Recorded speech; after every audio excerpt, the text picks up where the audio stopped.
What if I told you that one of the industries that is the least transparent with money and finances and may have some of the most financial abuse is actually the church and the religious industry, religious organizations?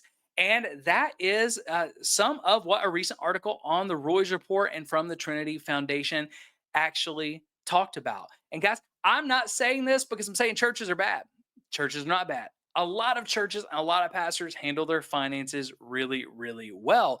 But there's also some pretty big corporations and some things that are just flat out, they are big business that are masquerading as churches just so that they don't have to be transparent with finances.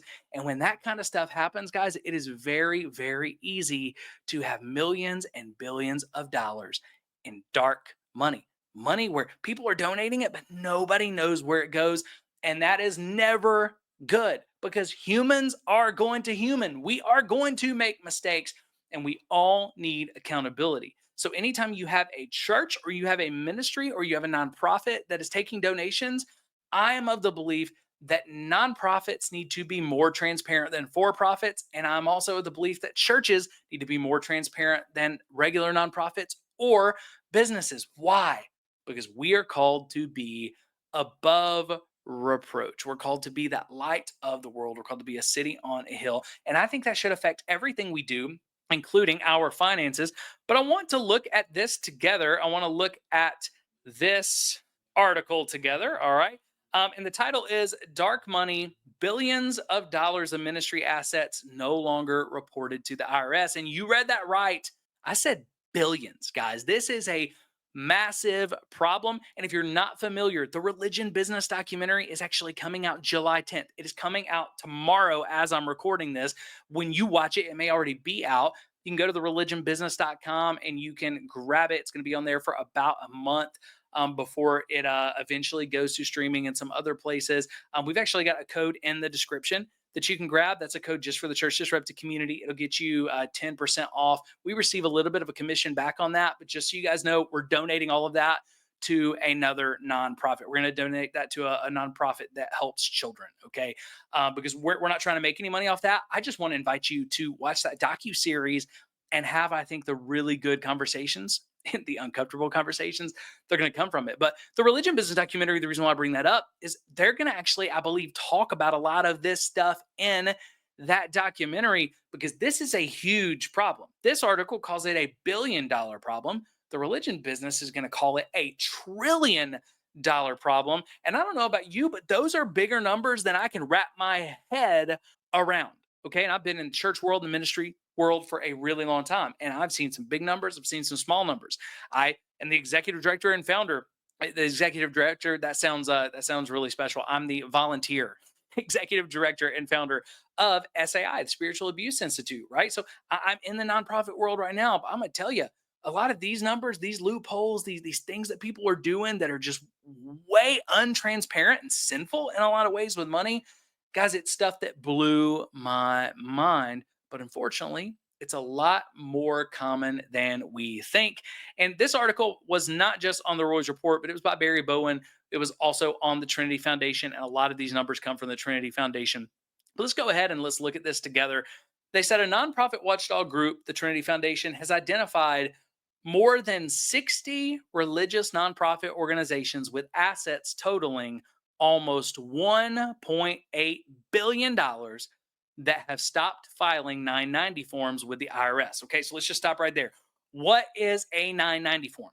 A 990 form is the form that every secular nonprofit, every regular nonprofit that is not a church, we have to file something called a 990 form. And the 990 form, it shows what are you spending on programming?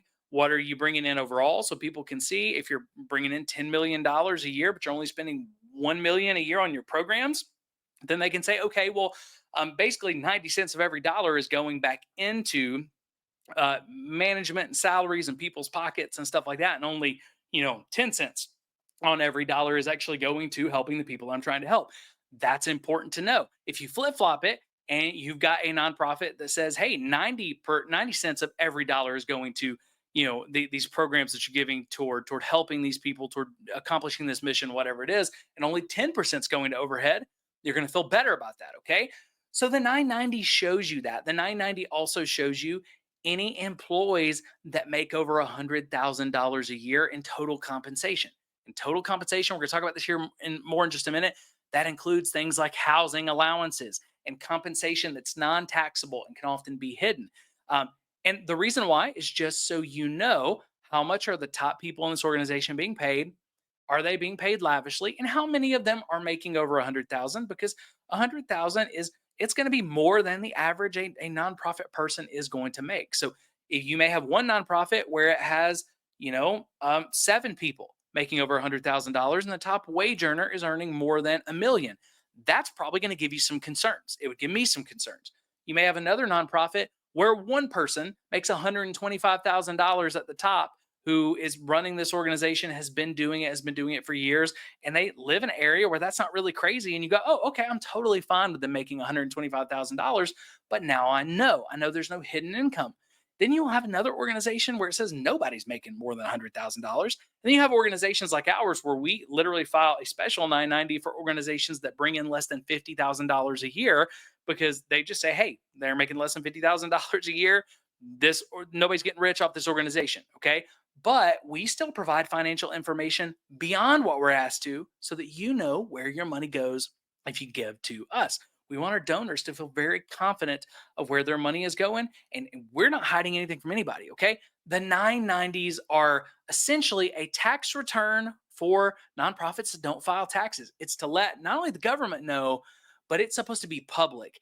And anybody, any potential donor or existing donor can go look at that information. And if you go to GuideStar, okay, if you go to GuideStar, that website, you can actually check any nonprofit that isn't abusing some loopholes. You can check any nonprofit and know exactly, what their top people make, stuff like that, where their money's going. Also, it lets you know if any board members are making money. Okay, because if maybe your CEO is also a board member and they're making money, that would make sense. But for the most part, you don't want the board members to be beholden to the organization as their paycheck, because if they are, they're going to have a hard time holding this accountable. It also tells you that 990 who's on the board, how many people are on the board, right? So this is a treasure trove of accountability information. But what they're saying is the Trinity Foundation has identified 60. That's not a lot. They've identified 60 specific organizations that have just between these 60, 1.8 billion that have stopped filing those forms.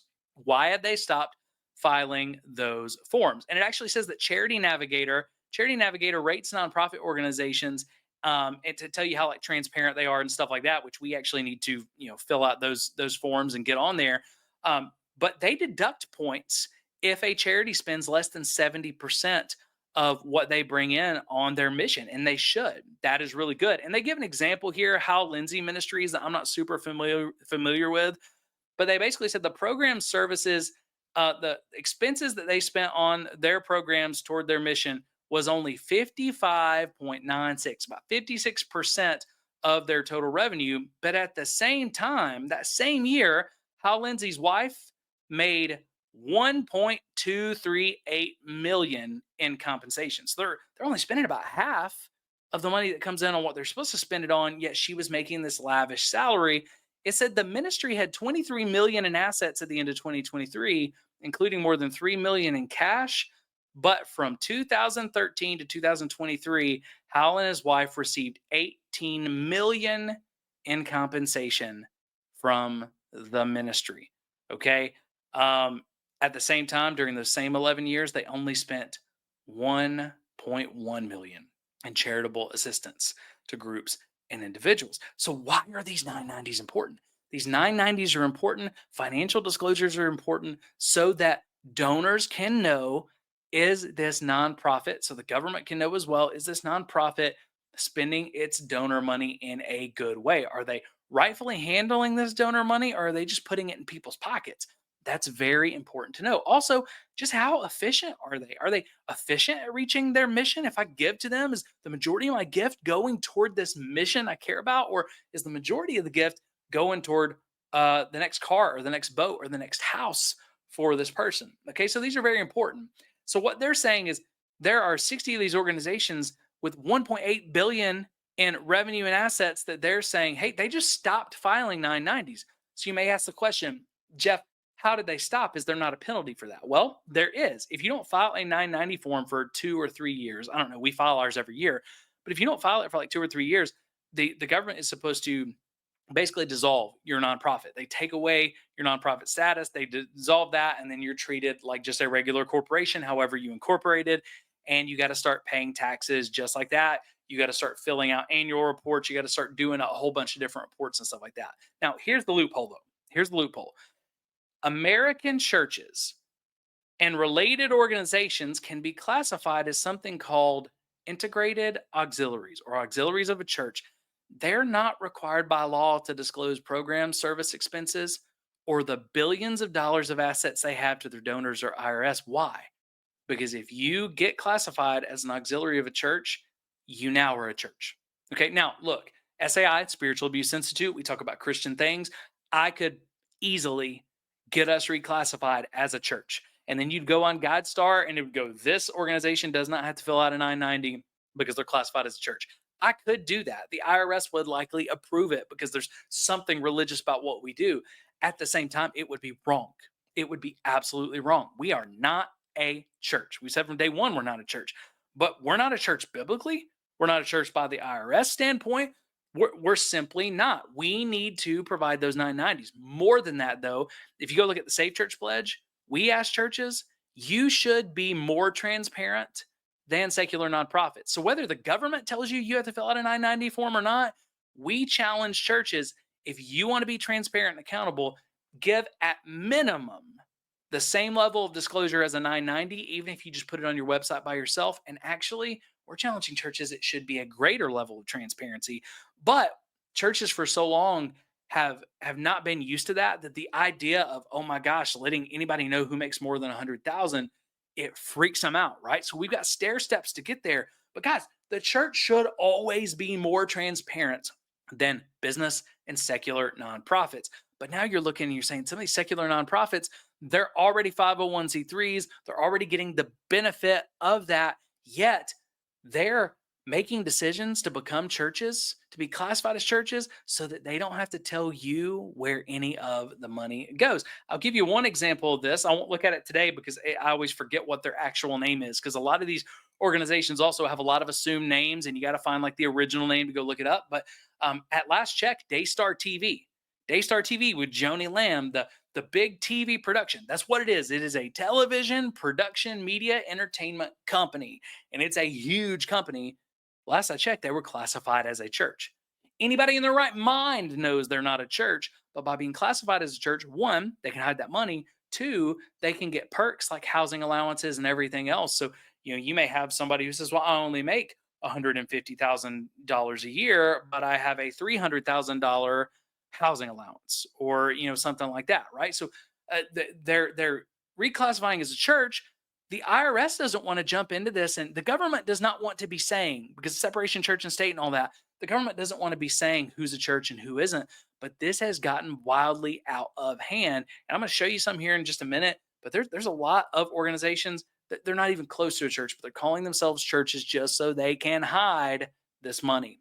And this money goes dark just so they don't have to be accountable and transparent. Okay. Let me see. The Association of Certified Fraud Examiners publishes an annual report filled with data about financial fraud. And according to them, the presence of anti fraud controls is associated with lower fraud losses and quicker fraud detection. So, one of the things that they say is a anti fraud control is the complete and accurate filing of a 990. That's a fraud control. So anytime you see an organization that stops filling out 990s, they say ministry executives could be rejecting transparency to hide misconduct in the form of excessive benefit transactions and excessive compensation. So, two things I think we can learn from there. One, if you are there's a nonprofit that you want to support, I don't care what it is. If there's a nonprofit that you want to support, look them up on GuideStar, do all that, check out their 990. If they don't have the 990 or they're like us and they have the postcard, ask them if they have financials that you can see, right? But if you're starting to give to a nonprofit, they're classified as a church and they don't have detailed financials that you can see, I would not give to that. I would not give that organization because there's a high likelihood that there's impropriety going on with that money. Okay, doesn't mean it is, but there's a high likelihood, and it's just incredibly unwise and anti-transparent that they made that decision from my vantage point. Okay, but the other thing, if you're a part of a church, your church is not legally required to file a 990. But look at a 990 and start asking them those same questions. Okay, look at the Safe Church Pledge and see the stuff that we ask them to disclose. Ask if your church is disclosing that. If all you're getting as an annual report is a 5-piece pie chart, there's something wrong. Churches should be more transparent than that. And there's a lot of churches who get upset. They're getting upset about things like the religion business that's coming out July 10th. And they're like, man, we just hate it when people are critical of the church. And that docu-series is critical of the church. And there's pastors that get upset about us. SAI is critical of the church. And Julie Roy's is critical of the church. And y'all are just hurting the church because you're critical of the church. And articles like this are hurting the church because they're critical of the church. You know what I always tell them?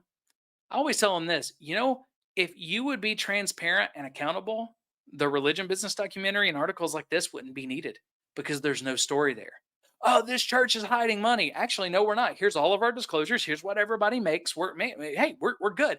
If you're transparent, there's no story. So every time a church leader gets upset about these things and says, man, we're just tired of people dunking on the church, I have to remind them, we're not dunking on the church. The church is dunking on itself because the church has chosen to be less transparent, less accountable, less above reproach, and have less integrity in many situations than big business that we have vilified. And if we want to stop that, the best way to stop that as believers is to simply say, we are going to be the most accountable people on the planet, the most transparent people on the planet, and we're going to be full of integrity and above reproach. We have nothing to hide. Okay. When you have nothing to hide, there's no story. Okay. Sean Feucht Ministries, we talked about before, that's an example. Okay. Sean Feucht has 3 parsonages. Get that. Parsonages, that's a house that the church owns that you're staying in. You don't have to pay for the house. You don't have to pay a mortgage. You don't have to pay property taxes. You don't have to pay the insurance. You don't have to pay any of that. It's from the church. It's your parsonage. Okay. It is a tax benefit. Churches used to have small houses on property. They'd allow the pastor to stay there for free. That's a parsonage. Okay. When most churches stopped using parsonages, the IRS allowed for churches to do housing allowances. So, for instance, when I was a pastor and I was making about $55,000 a year, wasn't anything lavish. I was making about $55,000 a year, and I think 25,000 was my housing allowance, and that was basically the amount that I was paying toward a mortgage and stuff like that. That was a tax-free benefit for pastors, and a lot of the reason for that was because pastors tend to make less money and all that other stuff. The benefit was there. I think it's a good benefit, so I took it. I'm also okay if man, just pay pastors fairly and they pay regular taxes like everybody else. I don't really care. That's neither here nor there. But that was what my housing allowance was. It was less than half of my actual my actual wages. Okay, but for Sean Feucht, he's got 3 parsonages, is what it says. 3 parsonages in California, Montana, and Washington. So basically, his ministry is set up as a church, and they're saying that this church has bought him parsonages, and the parsonages are in 3 states that are nowhere close to each other. Beyond that, he has 10 personal homes. So he has 10 personal homes. Why do you need 3 parsonages? Right? Why do you need 3 parsonages anyway? Why do they need to be 3 states apart? And why do you need any parsonages if you got these homes? And then it asks the question, does Sean Feucht also receive housing allowances in addition to those parsonages? Does he get an untaxed housing allowance for all of those other 10 houses or for his primary residence? I don't know. The rules would say he shouldn't be able to, but you're also seeing that a lot of these ministries and ministry leaders that don't file 990s are that they're skirting those rules already. Now, Mike Winger, if you're not familiar with Mike does an incredible job. He's calling out a lot of people, a lot of the abuse in the church lately. He also does a really good job, I think, for the most part, handling scripture from a more charismatic perspective. I think he is good for the charismatic community. I would love to have Mike on the show at some point because I appreciate his work. But Mike, and I'm going to go ahead and show you this here. Mike shared this tweet not too long ago. He said, Sean Feucht, why do you have multiple parsonages along with owning many homes? It's reported that one of your homes is only around, get this, 7 miles away from one of your parsonages. So the church is paying for this parsonage that he's living in tax free and mortgage free, all of that. The church is paying for it. And he owns a house that's 7 miles away. Okay. He says that is your ministry paid about $3.5 million for a home The ministry paid $3.5 million of donor money for a home that is less than 10 miles away from a house that Sean already owns. And they said it was for a parsonages or for a parsonage. And Mike just called it out and said that's not how parsonages work. They're not supposed to work that way. But when people abuse it this way, do you want to know what is going to happen if people keep abusing it this way? Then no pastors and churches will be able to have parsonages. And for good pastors and good leaders and good churches where this is they can barely make ends meet and this is a small thing to help them do that, it's going to be taken away from the good people because it's being misused. Okay. But nobody's holding these people accountable. And Sean Feucht Ministries all of a sudden becomes a church. They're not filing a 990 and nobody knows where that money is going anymore. Right. And a lot of that is simply because people have asked questions like this and he doesn't like them. Okay. Mike continued. He said, I noticed how close they were because both houses are just south of where I live, because Mike's in California by about an hour. He says, I couldn't afford to live over there because apparently, and I don't know anything about it, but apparently it's a high income area. I couldn't afford to live over there, but Sean Feucht has two houses over there and he has 8 other homes in other places as well. This is why I would not give to any nonprofit that doesn't fill a 990 or provide a greater disclosure than the 990 publicly. Some of them will only do it on request. That concerns me a little bit. But at least if they do it on request, you can ask for it. But my preference is publicly. And again, churches, I think, should do more than this. In 2005, IRS Commissioner Mark Everson sent a 14-page letter to the Senate Finance Committee that reported the IRS has little ability to monitor churches against diversion of assets because they are not required to fill out a Form 990. Okay, so the government has been talking about this. This is why the religion business is doing their documentary. In my first conversation with Nathan, if you haven't checked it out, you can just search "Religion Business Exposed." I believe it's from last year on our page.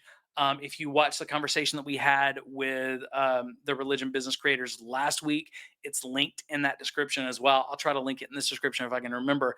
Um, but they talked about that. They actually said, hey, the government's been talking about this for a while. Nothing's happened. We're coming to a swell point where they're going to have to do something. And he said, look, it's going to be best for Christians to police themselves. And he said, I think we've only got a couple of years if we're going to police ourselves, hold ourselves accountable, or is the government going to have to get involved? And I don't know about you guys. I don't want the government getting any more involved in churches. Churches should be able to be integrous and transparent and accountable without the government. But you're seeing this getting involved. In 2011, a Senate Finance Committee memo reported that they found at least 12 of those assumed names, so different names that are basically all under the same ministry. That was from Kenneth Copeland's. And some of those assumed names and businesses, this is supposed to be a church. They included record companies, recording studios. This raises the question of whether church is being named to shield such activities from tax exempt entity from public scrutiny. A recording company, a recording studio, those are not churches. They should not be treated like churches. They should not get the benefit of churches. They shouldn't get the benefit of being a nonprofit.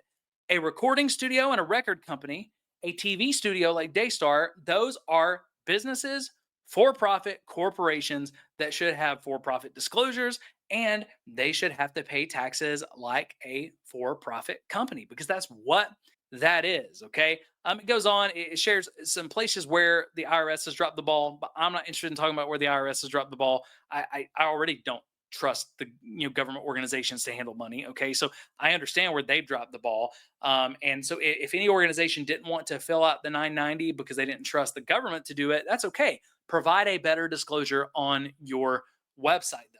And a lot of them simply don't do that.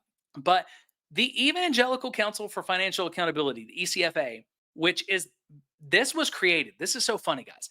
The ECFA was created in the 60s to keep the government from getting more involved with churches because they didn't have a way to regulate them. When they were creating the 990, if I'm not mistaken, when they were creating the 990 for regular nonprofits to be able to regulate this a little bit and make sure there wasn't rampant fraud, they were looking at doing the same thing with churches.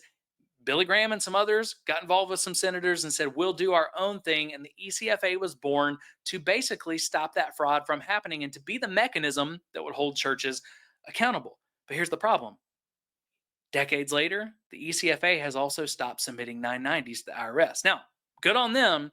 They actually still provide that stuff on their website, but if you're the organization that's supposed to be holding churches accountable, and by the way, they only hold churches accountable that pay them to have their seal, which means they don't hold anybody accountable because they don't make any money if churches aren't paying them. Okay. And that's why no church that joins a Safe Church Pledge, you can't pay us to join it because then we can't hold you accountable. Okay. You can, if you want to purchase some training, you can purchase some training, but you can only purchase that one time because we have tried to build it where we're in no way beholden to these churches. Okay. We're not reliant on you to make any money. And if someone calls you out, if you're not doing what you said you would do, we're going to put that out there publicly. The ECFA doesn't do that. And if the ECFA is not filing 990s and stuff like that, then why would the people they work with do it? But also, if you go on and you look at what they get provided, it's basically net assets, net liabilities, and all that sort of stuff. Okay. It is like 4 lines. It is not accountability, yet this was supposed to be it was supposed to be the answer. There's also a list that they link here. Ministry Watch found nearly 200 religious prophets not filing 990s. That would be pretty easy, I would think, because it's so easy for them to reclassify as churches. So I want to show you just a couple of these, and then we'll land the plane on this. David C. Cook. And again, this is GuideStar. If you ever want to look this stuff up, GuideStar is a great way to do it. David C. Cook is a book publishing company. Okay, if you've read a lot of Christian books, you've read some from David C. Cook. I've got a friend who is about to publish their 3rd book through David C. Cook. David C. Cook is a good organization, but they are a book publisher. They are a business. Yet look right here, David C. Cook, to equip the church with Christ-centered resources, making and teaching disciples. So they're doing Christian books, Christian resources. And look right here, what does this say? This organization is not required to file an annual return with the IRS because it's a what? It's a church. How is a book publisher a church? They sell books. How are they a church? The answer is they're not. But by doing that, but I'm not sure they should be a nonprofit. It sounds like they should be a for profit. They definitely shouldn't be a church. Why are they doing all this? Well, now they don't have to be transparent. I just think it's an unwise decision. If you've ever heard of the Global Leadership Network, this is a big leadership network, leadership conferences. It was started by Bill Hybels. It was started by a church, but it is not a church. Their state mission statement is to inspire and equip world-class leadership.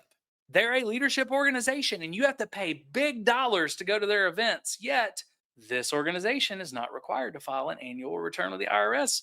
They don't have to file the 990. Why? Because it's a church. How is the Global Leadership Network a church? The answer is it's not. They are lying and masquerading and using loopholes and using these rules to hide money, to not be as transparent. And they're doing all that in the name of being a church. When anybody can look at them and say that doesn't fit the biblical model, being a church, when you have record labels, recording companies, book companies, TV studios, all of these saying that they are a church, there's a problem. So here's what I think our takeaway from this is: one, Christians, we have got to know about this. Most people don't know about this. We've got to know about this, and we got to start asking questions. One, let's start with our churches. We need to ask our churches to be more transparent. And if a church is not being more transparent than the everyday standard secular nonprofit, if they're not providing those levels of financial disclosures, there's a problem because we're being less transparent, less above reproach than the world. But also, any Christian nonprofits that we give to, check and see if they're a church. And I'm just going to be honest, if they're a church and they're not a church, you can't go attend worship services there, but they're masquerading as a church, I would not give them a dime because that's untrustworthy to me. I think that is a broken rule. If you want to learn more about this, again, the Religion Business documentary is coming out Thursday, July 10th. I'm going to put a link in the description. I think it's already there where you can grab that. But the Religion Business documentary, this is one of the things that they're going to dive deeper into as they're going to talk to financial experts, theologians, philosophers, historians. They're going to talk about all that and figure out how did we get here where random nonprofits like David C. Cook can become a church. They're going to talk about those integrations and auxiliaries. They're going to talk about all that. I'm looking forward to going through it. I want to invite you to watch it, to have those conversations, and then I am over the next week or two going to be breaking all that down. So I'm going to be binging this on Thursday, and I'm just going to be walking through some of the lessons I think that we can learn from the documentary. But guys, we got to start requiring much more transparency, much more accountability, much more integrity out of our churches. And If these organizations want to call themselves a church, they should be providing more transparency, not less. If David C. Cook wants to become a church and be reclassified as a church, they need to be sharing more than they were with the 990, not sharing less. Same thing with Daystar, same thing with all these. And if you look, when we find spiritual abuse type scandals and crazy stuff that's happening in non churches, they're usually the ones, very often, they're usually these nonprofits that are classified as churches, because once you start down the slippery slope of hiding things like money and not being accountable there, you're going to hide other things and you're not going to be accountable in other places. So, do you know some of this information, the regular 990 information? Do you know that level of information from your church about how they spend their money? If not, do they provide it? Is there a place where you could go look? If not, if you ask, would they give it to you? Those are important questions. And guys, I've just never met a transparent pastor that wouldn't at least answer those questions when you ask them. And hey, look, I'm not saying you're doing anything wrong or anything else. I'm learning these things and I want us to be really above reproach. So I think it's important that we provide that information. So have those conversations with your churches.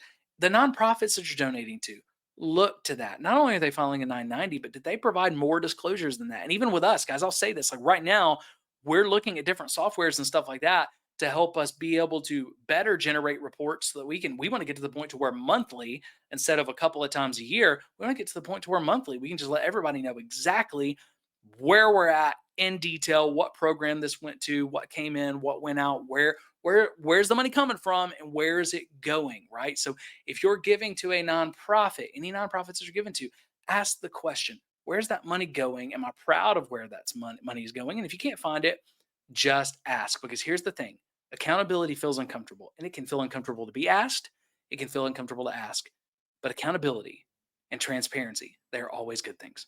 When it comes to especially money in the church, transparency and accountability are always good things. You will not go wrong with more transparency and more accountability. And I believe that to my core. But anyway, what stuck out? What did you learn from this? What surprised you? What did you learn that you didn't know? What surprised you? What bothers you about this? Or where do you think I'm wrong? Where do you think I'm being too hard on it? Let me know in the comments below. I love to continue that conversation with you. But that's it for today's video. We'll be back soon with another one. But until then, grace and peace.